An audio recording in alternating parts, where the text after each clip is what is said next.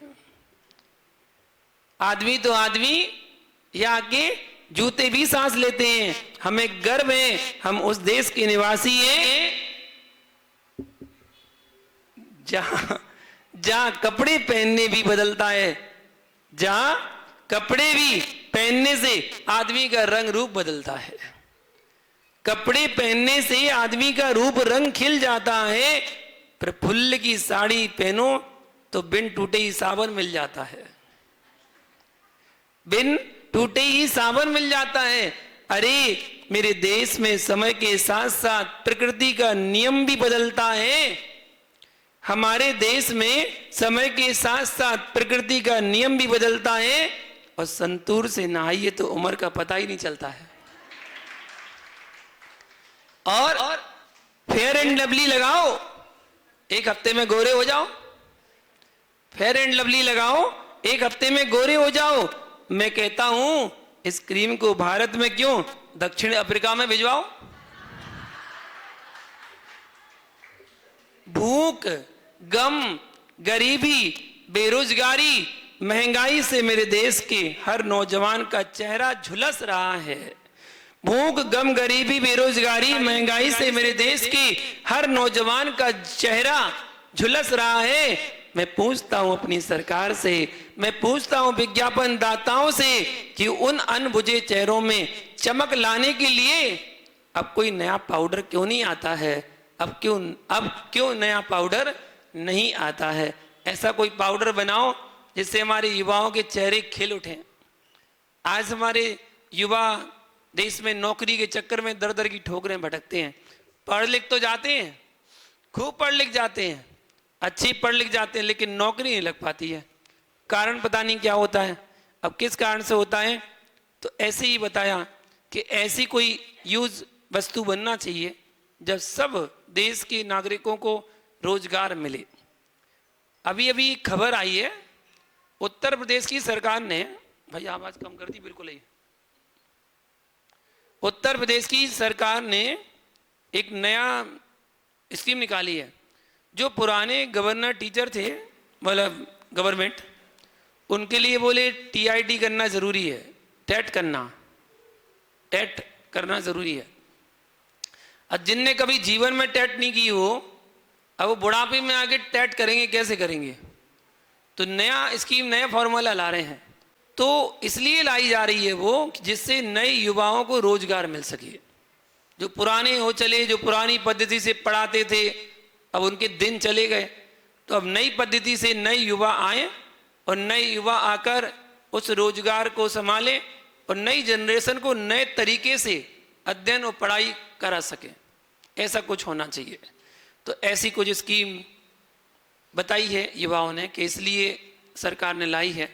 तो कुछ ऐसे सरकार के द्वारा कार्य होते रहना चाहिए जिससे समाज में जागरूकता आए और नए जो नौजवानों को रोजगार मिल सके, और रोजगार भी ऐसा हो जो उपयोगी हो।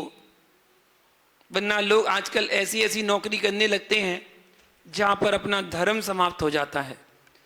तो धर्म समाप्त ना हो जाए, ऐसा रोजगार जैनियों को तो कम से कम ऐसा करना चाहिए, वरना जैनियों के आजकल के व्यापार अगर सुनने बैठो, देखने बैठो, तो लगता है जैनी ये भी कर सकते हैं, वरना जैनियों के तो उत्तम व्यापार होते थे पहले। सबसे बढ़िया व्यापार सोने चांदी हीरे जवाहरात का, ये जैनों का होता था। और दूसरा व्यापार होता था कपड़े की दुकान का, कपड़े की दुकान खोलते थे। और या अगला कोई व्यापार होता था तो अनाज मंडी का, गल्ले का, और ज़्यादा ज़्यादा होता तो किराने की दुकान का। बस इससे ज़्यादा व्यापार जैनों के नहीं होते थे। लेकिन अब जैनों की व्यापार में भंडार हो गया है। पहले वो तो बंद करो। समझ में आ रहा? व्यापार पहले ऐसे किए जाते थे और अब के व्यापार कुछ अलग ही होते हैं। ऐसे व्यापार होते हैं, जूते चप्पलों की दुकान खोल रहे हैं जैनी लोग, जूते चप्पल की दुकान खोल रहे हैं। जो अन्य जाति के लोगों के व्यापार होते हैं, मतलब जो हमारे यहाँ उपयोग होता ही नहीं है उनका, आज उनके व्यापार होते हैं। ब्यूटी पार्लर खोल रहे हैं, नाई की दुकान खोल रहे हैं जी, नाई लोग खोलते ना, उनके व्यापार जैनी लोग कर रहे हैं। बस वो कहते हैं हम अपने हाथ से नहीं करते हैं, हम तो पैसे लेते हैं, बस पैसे लेते हैं। ड्राई क्लीन की दुकान खोल रहे हैं, धोबी का काम कर रहे हैं। बोले हम तो काउंटर बैठते हैं, हम तो पैसे गिनते हैं बस, बाकी हमारा काम थोड़ी है। अरे भैया, दुकान तो तुम्हारी है, मालिक तो तुम ही हो, उसका जो भी दोष लग रहा है वो आप ही को तो लग रहा है। और जितने भी छोटे छोटे वो होते ना कार्य, वो सारे के सारे कार्य आज वर्तमान में ठेके के माध्यम से सब करने लगे हैं। तो अपने व्यापार को अच्छा करें, कुछ अच्छा अपना व्यापार बनाए, तो अच्छा व्यापार बनाए जिससे अहिंसक भी होगा और अपने धर्म के हिसाब से अच्छा भी हो, ऐसा करना चाहिए। ओम। चलते हैं कुछ जिज्ञासा के माध्यम से कुछ जानकारी जानते हैं। तो कल हमने केस लॉन्च के बारे में जाना था। चलिए बताइए, उत्कृष्ट केस लॉन्च कितने महीने में होता है? आओ, नहीं होता, गलत, नहीं, तुक्के मत मारो, नहीं, कल ही तो मैंने बताया था। अभी तो 3.5 महीने कह रही थी। नहीं, गलत, 3.5 का कोई विधान नहीं है ऐसा। हाँ, उत्कृष्ट केस लॉन्च का समय है वो 2 महीने का है, 2 महीने में केस लॉन्च कर सकते हैं। मध्यम 3 महीने में और जघन 4 महीने में केस लॉन्च करने का विधान है। जघन, वो जघन की विधि है, वरना तो 4 महीने के अंदर अंदर केस लॉन्च करना ही होता है नियम से। अब जिनके बाल नहीं बढ़े उनको भी, कोई मुनीरात तो हमने ऐसे देखे हैं, उन्हें बाल ढूंढना पड़ते हैं, बाल ढूंढना पड़ते हैं। 4 महीने हो जाते हैं तो वो ढूंढते हैं, ऐसे ढूंढते हैं, एक आध मिल जाए और फिर उसके बाद कर लेते हैं, एक आध पटा लेते हैं, फिर एक आधे यहाँ ढूंढ लेते हैं, यहाँ मिल जाए, 2-4 यहाँ मिल जाते हैं, 2-4 यहाँ मिल जाते हैं। हम कहते हैं ये बढ़िया इनका बताओ केस लॉन्च का, ये तो रोज करें केस लॉन्च, तो रोज भी इनके केस लॉन्च हो जाए। लेकिन 2 महीने के पहले केस लॉन्च नहीं कर सकते, तो 2 महीने के बाद केस लॉन्च कर सकते हैं और 4 महीने के पहले केस लॉन्च करना चाहिए। ऐसा कल हमने जाना था। और साथ ही स्नान के बारे में जाना कि श्रावक के लिए 5 स्नान बताए थे। 5 स्नान होते हैं, उसमें मुख्य जो है श्रावक के लिए वो जल स्नान है, जल से ही शुद्धि होती है, ऐसा बताया था। तो क्या श्रावक जल के बिना मंत्र स्नान कर सकते हैं ना? नहीं, श्रावक को तो जल से ही स्नान करना चाहिए। महिलाओं के लिए पूरा स्नान नहीं हो पाता। सर से स्नान जो पूरी तरह होता है, जेंट्सों के लिए तो सर से करना अनिवार्य है। जेंट्स लोग महिलाओं जैसे नहीं कर सकते कि कंधे से पानी डाल लिया हो गया स्नान, नहीं, जेंट्सों को तो सर से ही करना अनिवार्य है। महिलाओं के लिए विशेष है कि वो सर रोज नहीं धो सकते हैं, तो उनकी बात अलग है। तो जेंट्सों के लिए वो लागू नहीं होता है, उनको तो स्नान पूरा ही करना होता है। वैसे मुनिराजों के लिए अस्नान नाम का मूल गुण है। अस्नान मतलब स्नान नहीं करना, ये मुनिराज का मूल गुण है, उनका पालन न करना है। लेकिन फिर भी अगर स्नान के भेद कर दिए जाएं, स्नान के भेद कर दिए जाएं तो 5 वेद और बन जाते हैं। ये अलग जगह बताए गए हैं। पहला स्नान जल से, जो मस्तक से किया जाता है। दूसरा कंधे से, तीसरा कमर से, चौथा घुटने से और 5वां पंजों से। तो मुनिराज के लिए पंजों का स्नान करना अनिवार्य है। जब भी वो लघुशंका या दीर्घ शंका को जाते हैं, उन्हें अपने पैरों को धोना अनिवार्य है। वो पैर धोकर शुद्धि पूर्वक ही प्रवेश करते हैं। मंदिर में भी प्रवेश करते हैं तो पैर धोकर ही प्रवेश करते हैं। पैर धोना अनिवार्य है। अगर बाई चांस कभी मंदिर में ऐसा होता है, वैसे तो मंदिर में कभी जब कार्यक्रम वगैरह होता है तो मंदिर में प्रवेश होता है, या मंगल प्रवेश होता है किसी गांव में, नगर में, तो मंदिर के बाहर ही पाद वृक्षाल होते ही हैं, जरूर होते हैं।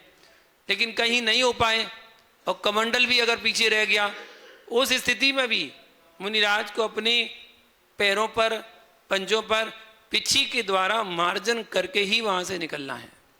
मार्जन करके ही निकलते हैं। आप देखना कभी कभी रास्ते में चलते समय मुनिराज की रोड किनारे या रोड से निकलना है और पूरे रोड पर पानी डला हुआ है, तो पानी डले होने के कारण वह अपने पंजों को पहले मार्जन करते हैं, पिछी से मार्जन कर कर फिर उस पानी से निकलते हैं। और जब पानी पार करते हैं तो पुनः पंजों को मार्जन करते हैं और फिर उसके बाद आगे बढ़ते हैं। उसका रीजन, जीवों की विराधना ना हो। कौन से जीवों की? सूक्ष्म जीव कैसे होते हैं? सब अलग अलग प्रकार के जीव होते हैं। जहाँ तक कि सर्दी में से अगर सूर्य के प्रकाश में से छाया में जाना है और छाया से सूर्य के प्रकाश में जाना है तो भी मार्जन करके निकलना पड़ेगा। मार्जन करके निकलिए। गर्मी वाले जीव अभी शरीर में हैं, उसको गर्मी में छोड़ दीजिए, ठंडक में प्रवेश करिए। ठंडक वाले जीव अब आ गए तो ठंडक में छोड़ दीजिए, फिर गर्मी में प्रवेश करिए। तो लगातार ऐसे मार्जन करते हुए जो साधु अपनी चर्या में दत्त चित्त है, बिल्कुल एकाग्रता से अपनी चर्या का पालन करता है, उसे हर पल हर क्षण ध्यान रखना होता है। जहाँ बैठना है, चलना उठना, कोई वस्तु उठाना, बिना पिछी के मार्जन करे नहीं उठाते। इसलिए तो मैं मना करता हूँ कि पिछी मत लगवाया करो। पिछी लगाने का कोई औचित्य नहीं है, कोई औचित्य नहीं है पिछी लगाने का। वो तो एक अपेक्षा है कि महिलाओं को मुनिराज हाथ रखकर आशीर्वाद नहीं दे सकते हैं, पुरुषों को हाथ रखकर आशीर्वाद देते हैं। तो महिलाओं के लिए यही मुनिराज का हाथ कहलाता है, क्योंकि वो इससे अभिन्न हमेशा जुड़े रहते हैं।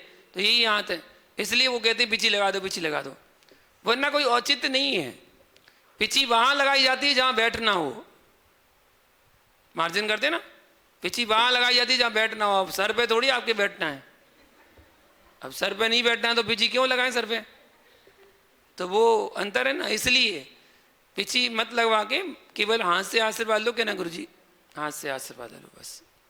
कभी कभी साधु जब बुजुर्ग हो जाते हैं, एजेड हो जाते हैं, अब भूल जाते हैं, स्मरण नहीं रहता है, तो वो क्रिया भी कर लेते हैं जो उन्हें नहीं करना चाहिए।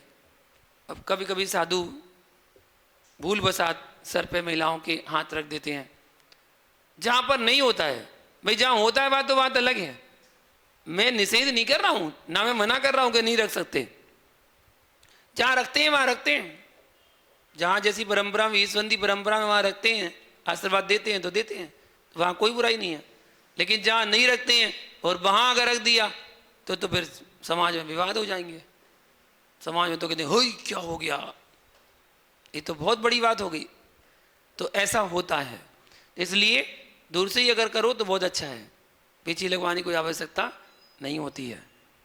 अब नहीं माना तो भैया ठीक है, हमने तो बहुत सोचा था, बहुत सोचा कि नहीं लगाएं, फिर भी लास्ट मोमेंट पे इतना तो निर्णय कर पाने कि चलो जहाँ पर आहार होता है, आहार के समय एक बार लगा दी बस, फ्री। उसके बाद नहीं, उसके बाद तो हाथ से आशीर्वाद लो। जिसको लगवाना हो चौकी में आओ, है ना। सबसे बढ़िया नियम बनाओ, चौकी में आओ, पीछे लगवाओ। सचित वस्तु की बात कर रहे थे अपन, सचित अचित क्या होता है, ठीक है। आज उसके बारे में अपनी चर्चा को प्रारंभ करते हैं।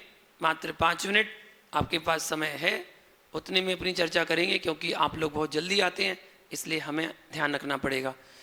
तो सचित वस्तु को अचित करने की क्या विधि है? सचित वस्तु को अचित करने की क्या विधि है? देखिए, फल होता है ना, उसको छिन्न भिन्न करके प्रासुक हो जाते हैं।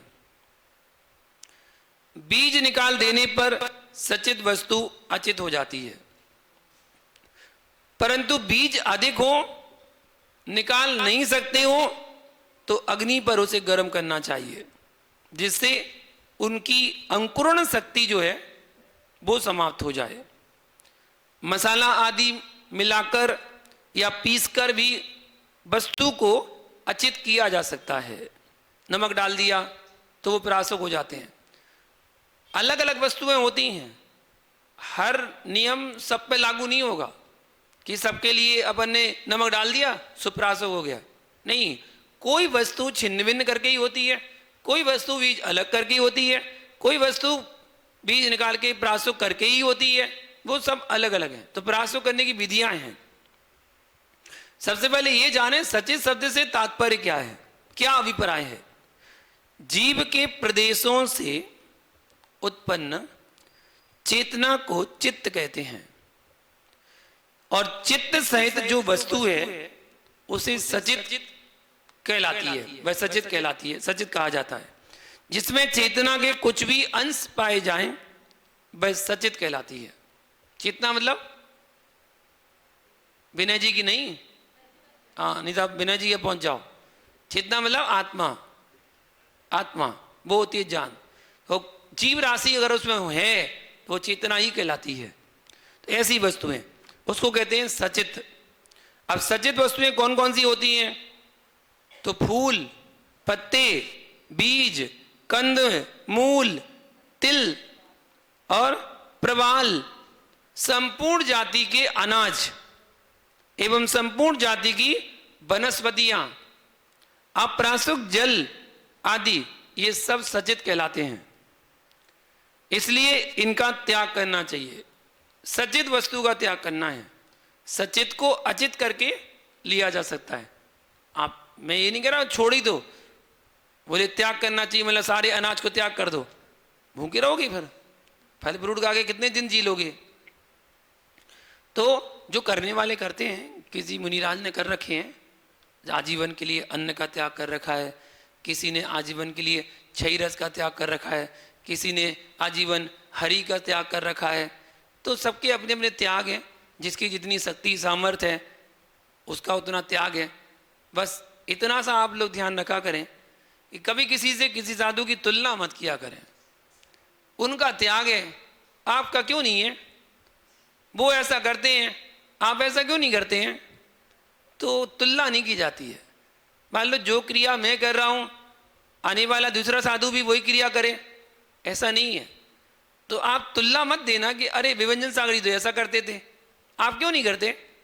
इसका मतलब क्या है? आप उनके सामने दूसरे मुनिराज की आलोचना कर रहे हैं। ये आलोचना कहलाएगी कि वो क्रिया अगर वो कर रहे हैं, वो नहीं कर रहे हैं, तो क्या उनकी आलोचना कर रहे हैं आप? नहीं, उनकी क्रिया देखो, उनकी चर्या देखो, उनकी जो है उसमें उसको आप सहयोग करें। जो साधु आ रहा है उसकी चर्या का सहयोग आपको करना है। किसी की चर्या को किसी के लिए मत बताइए कि वो कितने बजे तक गुरु भक्ति करते थे, वो क्या करते थे, वो क्या बोलते थे। ठीक है, वो उनकी क्रिया है और वो उनकी क्रिया है, तो अपनी अपनी क्रिया में रखना चाहिए। किसी से तुलना नहीं करना चाहिए। सचित त्याग से लाभ क्या है? सचित समझ में आ गया? सचित त्याग करने से लाभ क्या है? जो चित्त दयालु हो जाता है। दयालु चित्त होने से सर्वोत्तम अहिंसा धर्म की प्राप्ति होती है, और धर्म की प्राप्ति होने से स्वर्ग आदि के सुख मिलते हैं, और क्रम से मोक्ष की प्राप्ति भी होती है। जब जीव दया आपके मन में आए तभी आप ऐसा कर सकते हैं। तो जीव दया करने वाला व्यक्ति ही सचित का त्याग करता है। सचित भक्षण करने से क्या हानि होती है? तो देखिए, चित्त निर्दयी हो जाता है। चित्त निर्दयी हो जाने से बड़े बड़े हिंसादि पाप उत्पन्न हो जाते हैं और फिर उन पापों के फल से नरक आदि के घोर दुखों को सहना पड़ता है। ये फल मिलता है। एक सुई की नोक के बराबर आलू में कितने जीव होते हैं? आलू जमीकंद है ना, एक सुई की नोक के बराबर कितने होते हैं? एक असंख्यात कह रहा, एक संख्यात कह रहा, ज्ञानी अम्मा ये अनंत जीव कह रही है। देखिए, शास्त्र के मुताबिक क्या है, ये तो अपनी मनगढ़ंत है, सुनी सुनाई बातें हैं। शास्त्र में क्या लिखा है, शास्त्र का क्या प्रमाण है, उसमें बताया गया है कि जितने अतीत काल में सिद्ध जीव हुए हैं, भूतकाल में जितने सिद्ध जीव हुए हैं, उतने एक सुई की नोक के बराबर आलू के अंश में जीव होते हैं। अब सिद्ध कितने बन गए? बस जितने सिद्ध बन चुके ना, उतने तो एक सुई की नोक के बराबर आलू में जीव होते हैं। अब वो आप बोले कहाँ होते हैं, तो वही उसके लिए तो सूक्ष्मदर्शी यंत्र में देख लो, जितने गिन पाओ उसको गिन लेना, बाकी तो होते ही हैं। भगवान की वाणी है। अब वैज्ञानिकों ने एक बूंद पानी में गिन लिए, 36,450 जीव होते हैं, उनने इतनी गिन पाए, और उनके पास कोई ऐसा यंत्र था नहीं कि और गिन पाते, इतने गिन पाए, सुनने इतने गिन लिए।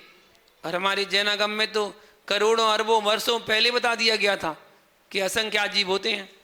अब असंख्यात जीव तो गिन नहीं पाए, वो 36,450 गिन पाए, उतनी में काम चला लो भाई, ठीक है, इतने जीव होते हैं। तो सिद्ध है, शास्त्र में लिखा है, उसको हमें मान करना चाहिए। एक इसमें जिज्ञासा उठती है, प्याज लहसुन का खाना ठीक है या नहीं है? देखिए, प्याज और लहसुन जो है वो कंद है, जो अनंत काय है, आलू के समान ही होता है। आलू से ज़्यादा दोष इनमें पाया जाता है। प्याज जो होती है वो कामोत्पादक होती है, विकारी भावों को उत्पन्न करने वाली होती है, अतः इसका खाना ठीक नहीं है। परंतु लोग प्याज लहसुन को कंदमूल मानते ही नहीं है।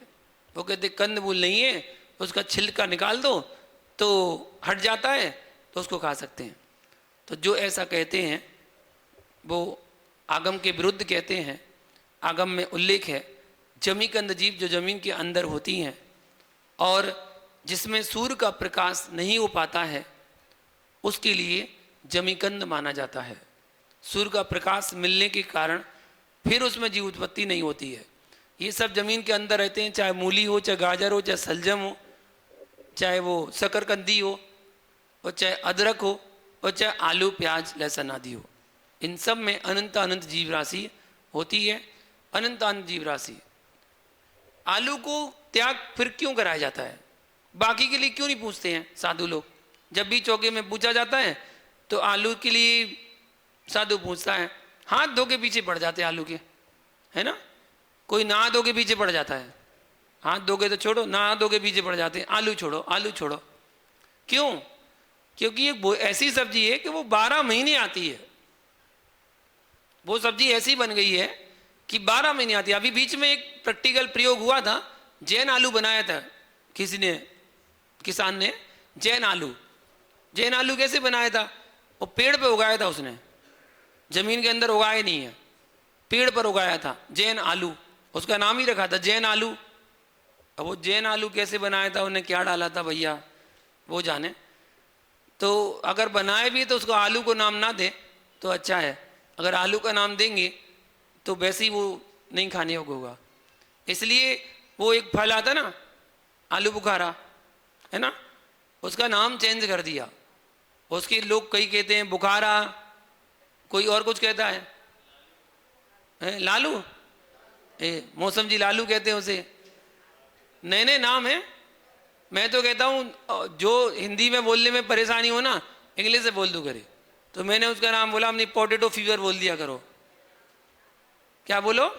Potato fever. समझ में आ गया?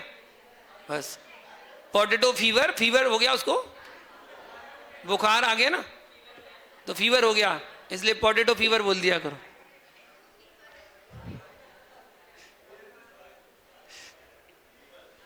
जिस प्रकार देखिए हल्दी और अदरक, ठीक है, इनको सुखाकर सौंठ बन जाती है और हल्दी को भी सुखाकर ले लेते हैं।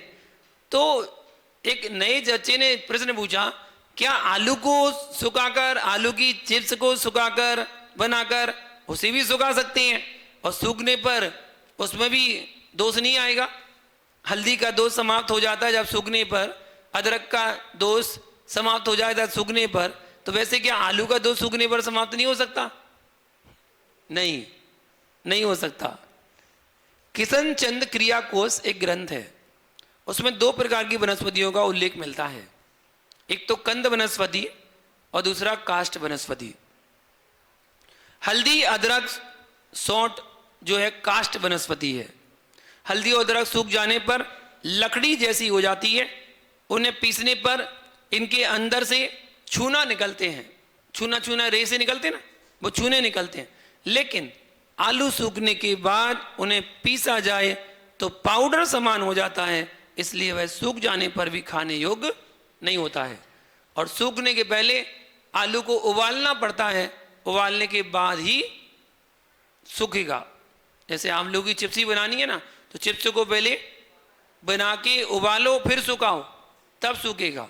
अगर आप सोचें आलू का आलू सीधा सुखा दें तो वो सड़ जाएगा, वो नहीं सूखेगा। इसलिए आलू काष्ठ वनस्पति के अंतर्गत नहीं आता है, वो कंद वनस्पति के अंतर्गत आता है। तो आलू प्याज आदि को नहीं खा सकते, नहीं सुखा सकते हैं, उनको नहीं खाना चाहिए। मूंगफली छिलके के अंदर होती है, छिलके के बाहर नहीं होती है। उसमें सूर्य का जो प्रकाश है वो जमीन के अंदर जो छिक्कल है उसको लग रहा है। छिक्कल से जब बीज अलग हो जाता है इसलिए उसको जमीन के अंतर्गत नहीं लिया गया है, उसको सेवन करने योग्य बताया गया है इस अपेक्षा से। ठीक है, समय हो गया, प्रश्न मंच करते हैं। जल्दी जल्दी प्रश्न के जवाब दीजिएगा। आप लोगों ने सब पूरे क्वेश्चन याद कर रखे हैं, इसलिए मैं सरल वाले क्वेश्चन पूछ रहा हूं, जल्दी जल्दी जवाब मिल जाए जिससे। ठीक है ना, चलिए बताइएगा। ढाई द्वीप में कितनी कर्म भूमियां होती हैं? ढाई द्वीप में कुल कितनी कर्म भूमियां होती हैं? आंटी जी, अच्छा भूल गए, सॉरी आंटी जी, कितनी? 15। कहां कहां होती हैं?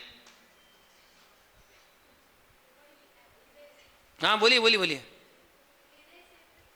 और कितनी कितनी होती है बताओ ना,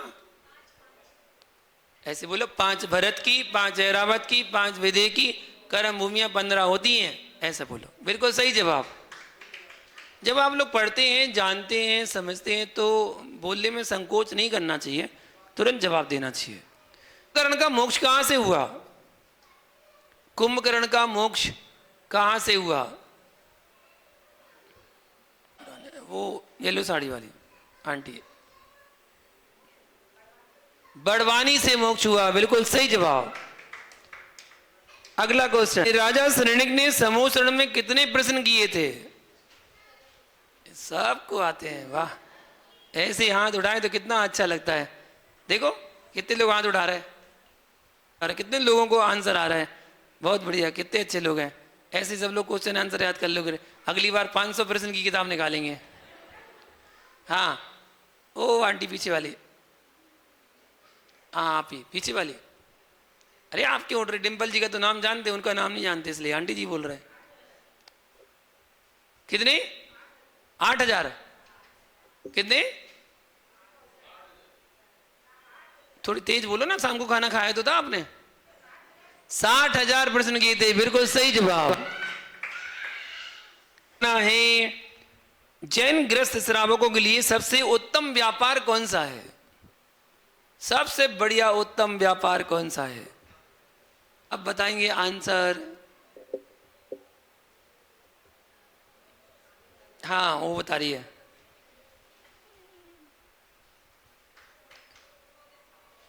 अरे अच्छा, तुमने किताब नहीं पढ़ी थी क्या?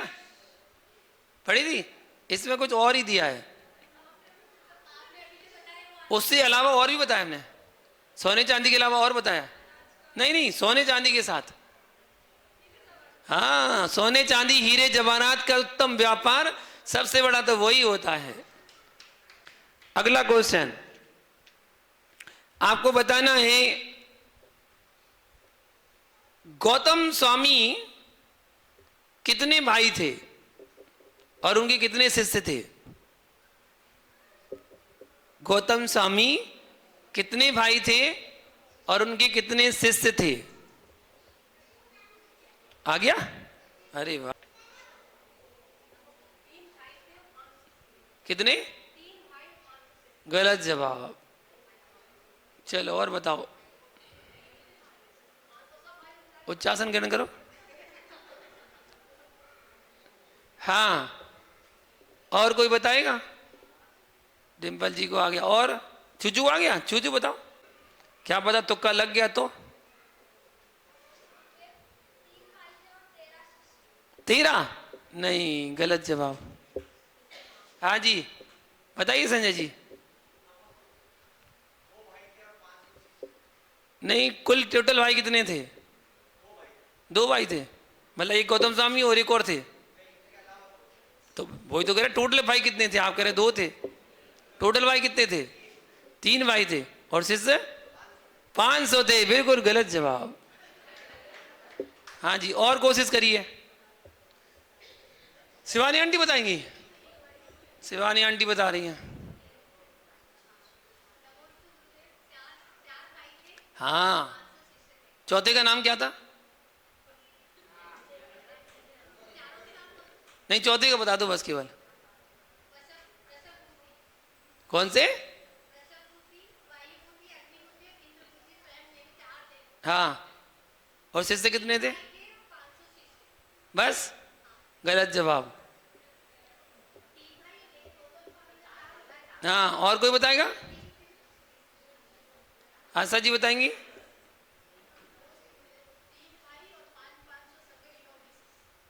कितने शिष्य थे?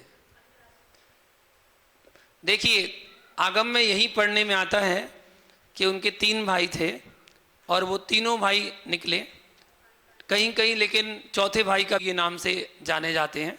वरना 3 भाई उनके जो विद्वान थे, उसमें पहले भाई थे गौतम स्वामी, दूसरे इंद्रभूति थे पहले, दूसरे अग्निभूति और तीसरे वायुभूति। और इन तीनों के 500 शिष्य थे। कुल मिला के 1503 शिष्य जो थे वो समूषण में गए और उन्होंने सभी ने दीक्षा धारण की थी। बिल्कुल सही जवाब। सभी लोग लगे 500 शिष्य थे, 500 शिष्य। हाँ, अगला क्वेश्चन आपको बताना है। बताइए, कुशील पाप में कौन प्रसिद्ध हुए? कुशील पाप में कौन प्रसिद्ध हुए? सारे आप ही बताओगे? कोतवाल प्रसिद्ध हुए। बिल्कुल सही जवाब। अगला क्वेश्चन, वे कौन थे जिन्होंने अपने स्वबल से समुद्र तैरकर पार किया था? वो कौन थे? पीछे। हाँ, श्रीपाल। बिल्कुल सही जवाब। वो थे श्रीपाल। कौन थे जिन्होंने शेर को मांस के बदले जलेबी खिला दी थी और उसने जलेबी खा भी ली थी? वाह, सिल्वी आंटी बता रही हैं आज। अमरचंद दीवान के दीवान अमरचंद? दीवान अमरचंद नहीं। अरे, अमरचंद दीवान अलग है, दीवान अमरचंद अलग है। तो उपाधि पहले लगाएंगे बाद में लगाएंगे? नहीं, दीवान अमरचंद की अमरचंद दीवान? दोनों ने एक आंसर बताइए। एक सही करूंगा, एक गलत करूंगा। तो दीवान अमरचंद नहीं है। हमने तो आंसर दीवान अमरचंद लिखा है। तो 2 आंसर हो सकते हैं एक क्वेश्चन के।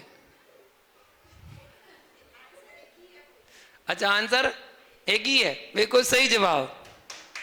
चल, आपको बताना है क्या आप बता सकते हैं 170 तीर्थंकर कहां कहां होते हैं? 170 तीर्थंकर, एक समय में 170 तीर्थंकर हो सकते हैं, तो वो कहां होते हैं? 170 तीर्थंकर कहां कहां होते हैं बताइएगा। हाँ बताइए आंटी। विदेश क्षेत्र में होते हैं? नहीं, गलत जवाब। कहां तक? 20 से? नहीं, गलत जवाब। और कोई बताइए। नहीं है कोई बताने वाला? बताइए, रितु जी बता रही हैं। सुनो सब ध्यान से। अरे तुक्का है फिर? पक्का नहीं है, तुक्का है। 720? आराम से, आराम से, कोई बात नहीं, आराम से। 5 भरत के, 5 भरत और 5 ऐरावत के दोनों क्षेत्र के मिला के कितने हो गए? 170। हमने जितने बोले उतने हो गए, 170 हो गए। तो 5 भरत 5 ऐरावत तो 10 ही हुए, 170 कहां से हो जाएंगे?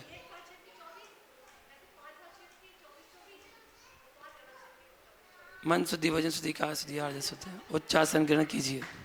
हाँ, एक समय में एक साथ 170 तीर्थंकर हो सकते हैं।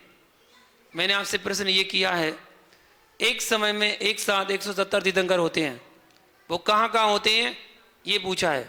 और कोई बता सकता है क्या? नहीं? चलिए आप लोग सीख लीजिए फिर। बता रहा कोई?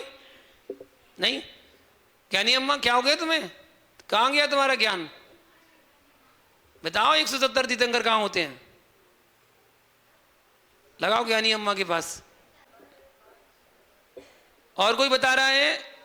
ज्ञानी अम्मा को भी नहीं आ रहा। चलिए अजय भाई ये बता रहे हैं।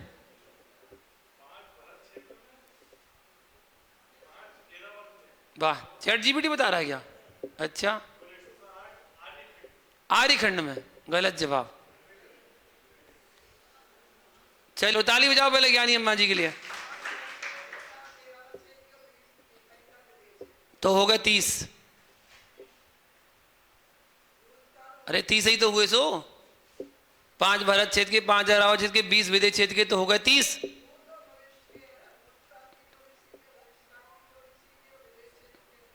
तो 30 24 ही हो गई। ये तो 30 24 ही हो गई, 720 हो गए। अरे ज्ञानी अम्मा, मन शुद्धि, वचन शुद्धि, काया शुद्धि, आर्जन शुद्ध है। तुम ज्ञानी अम्मा ऐसी रह गई आप। चलो और कोई नहीं बता रहा, सुनिएगा, सीख लो अच्छे से। 170 तीर्थंकर कहाँ होते हैं? हमारे यहाँ 2.5 द्वीप है, एक जम्बू द्वीप, एक घातकी खंड और एक आधा पुष्कर द्वीप। आधा पुष्कर द्वीप। जम्बू द्वीप का जितना विस्तार है उससे दुगना घातकी खंड का है, और जितना जम्बू द्वीप का विस्तार है उससे दुगना पुष्कर द्वीप का भी है। अर्थात घातकी खंड और पुष्कर द्वीप का बराबर बराबर सेम सेम है, और जम्बू द्वीप का एक अलग हो गया। एक क्षेत्र जम्बू द्वीप है, दूसरा घातकी खंड है, आधा पुष्कर द्वीप है। जम्बू द्वीप में 1 भरत क्षेत्र है, घातकी खंड में 2 भरत क्षेत्र हैं, और पुष्कर द्वीप में 2 भरत क्षेत्र हैं। जम्बू द्वीप में 1 ऐरावत क्षेत्र है, घातकी खंड में 2 ऐरावत क्षेत्र हैं, और पुष्कर द्वीप में 2 ऐरावत क्षेत्र हैं। कुल मिला के 5 भरत क्षेत्र हो गए और 5 ऐरावत क्षेत्र हो गए। इन 5 भरत और 5 ऐरावत में एक एक तीर्थंकर हो सकता है। एक समय में एक ही तीर्थंकर हो सकते हैं। तो 5 भरत के और 5 ऐरावत के हो गए। अब हमारे बीच 2.5 द्वीप में विदेश क्षेत्र आते हैं। तो एक जम्बू द्वीप में है, 2 घातकी खंड में विदेश क्षेत्र हैं, और 2 पुष्कर द्वीप में है। कुल मिला के 5 विदेश क्षेत्र हो जाते हैं। एक विदेश क्षेत्र में 32 उप विदेय होते हैं। विदेय मतलब उप विदेय मतलब उपनगरियां। तो उन 32 उपविदेय में हर उपविदेय में एक एक तीर्थंकर हो सकता है। तो 32 तीर्थंकर विदेय क्षेत्र में, एक विदेय क्षेत्र में। तो 2 विदेय में घाती खंड में 64 और पुष्कर द्वीप में 64। तो 64, 64 और 32 टोटल 5 विदेय में 160 तीर्थंकर हो सकते हैं। और 5 भरत क्षेत्र की और 5 ऐरावत क्षेत्र की, कुल मिला के 170 तीर्थंकर एक साथ एक समय में हो सकते हैं, जो अजितनाथ भगवान की तीर्थंकर काल में हुए थे। उसकी बात अभी तक नहीं हुए। अधिक से अधिक 170 तीर्थंकर हो सकते हैं। समझ में आ गया? याद हो गया? कल फिर से पूछेंगे। चलिए क्वेश्चन कितने हो गए? 8 हुए। समय हो गया भैया, जल्दी बताओ। बताइए महाराष्ट्र प्रांत में एक सिद्ध क्षेत्र का नाम बताइए। महाराष्ट्र प्रांत के एक सिद्ध क्षेत्र का नाम बताना है। जन्म कब हुआ था? जम्बू स्वामी का जन्म जयंती कब आती है? कब हुआ था जन्म? बताइए ना मधु जी, बताइए।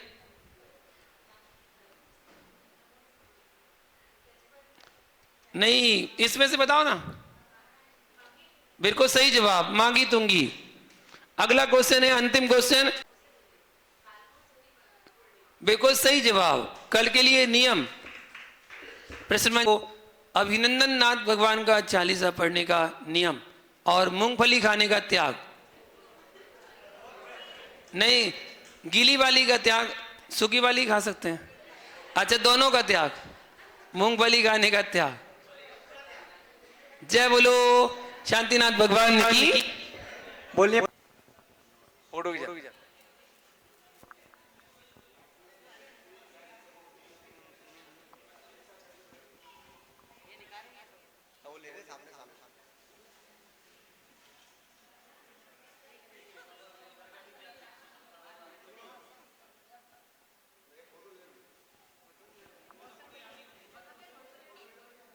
आरती उतारो थारी मूरत निहारो, आरती उतारो थारी मूरत निहारो, विभंजन सागर जी मुनिराज आज थारी आरती उतारो। क्षेत्र सोनागिर जन्म लियो है, क्षेत्र सोनागिर जन्म लियो है, माँ जिन वाणी को धन कियो है, माँ जिन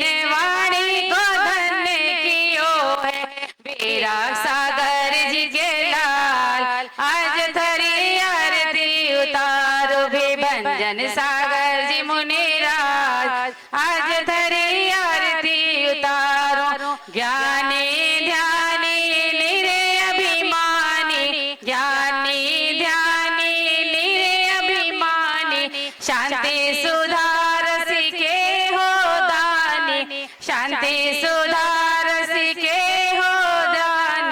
वाणी है सुखकार आज धरी आरती उतारो, विभंजन सागर जी मुनिराज आज धरी आरती उतारो। कोमल काया छोड़ी माया, कोमल काया छोड़ी माया, जग का नश्वर सुख ना भाया, जग का नश्वर सुख ना भाया, छोड़ा सब परिवार आज धरी आरती उतारो, विभंजन सागर जी आज धरी आरती उतारो। मोक्ष वधू तुमको अति प्यारी, मोक्ष वधू तुमको अति प्यारी, गुरु महिमा तुमसे जग जानी, गुरु महिमा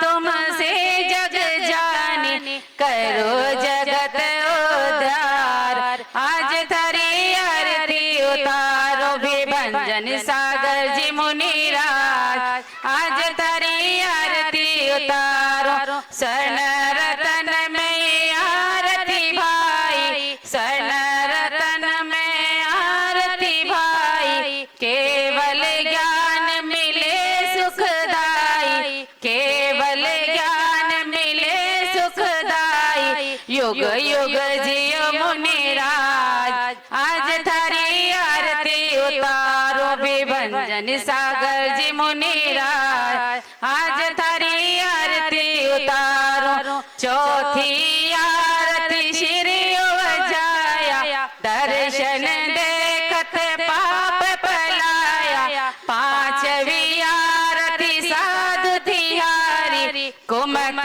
विनाशन शिव अधिकारी, शरण में ले लो मुनिराज आज धरी आरती उतार, विभंजन सागर जी मुनिराज आज धरी आरती उतारो, विभंजन सागर जी राज आज धरी आरती गुरुवर उपाध्याय मुनि श्री विभंजन सागर जी मुनि राज की जय। जयकारा गुरुदेव का, जयकारा गुरुदेव